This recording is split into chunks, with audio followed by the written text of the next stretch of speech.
La costa veneziana si è confermata meta gettonata per i turisti di casa nostra, ma non solo. Stiamo registrando dei dati, dei segnali positivi, soprattutto nel mese, lo avevamo già visto nel mese di luglio, ma in particolare anche in questo d'agosto, e dei segnali che lasciano tutto sommato anche presagire un settembre interessante. La variabile particolarmente positiva è un ritorno degli stranieri, perché in un mese come quello di agosto, che di solito è appannaggio della clientela italiana, no? Il Ferragosto italiano, registriamo invece una alta percentuale di clientela estera che evidentemente ha scelto la nostra regione, le nostre coste, probabilmente anche non potendo diciamo, usufruire di viaggi intercontinentali o raggiungere mete esotiche, hanno deciso di frequentare la nostra regione. È un'estate da tutto esaurito per le località balneari, numeri che fanno ben sperare visto che il settore del turismo è quello che ha forse pagato il prezzo maggiore per colpa della pandemia.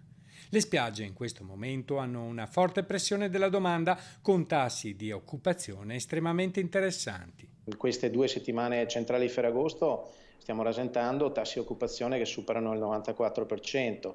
È chiaro che dobbiamo scontare un inizio di stagione deficitario, partita un po' tardi, però va anche detto, i numeri sono numeri, che nel mese di luglio ed agosto abbiamo dei valori molto vicini sulla costa e sul lago a quelli che erano i numeri del 2019. La situazione cambia per le città d'arte, in primis Venezia, dove il livello di occupazione arriva mediamente al 60%, con punte interessanti in prossimità dei fine settimana. Bisognerà ancora attendere però per avere i risultati pre-Covid. Dovremo attendere la ripresa anche dei voli intercontinentali con l'apertura dei mercati asiatici piuttosto che quelli del Pacifico, quindi degli Stati Uniti, che restano un cliente e un mercato estremamente importante per le nostre città d'arte.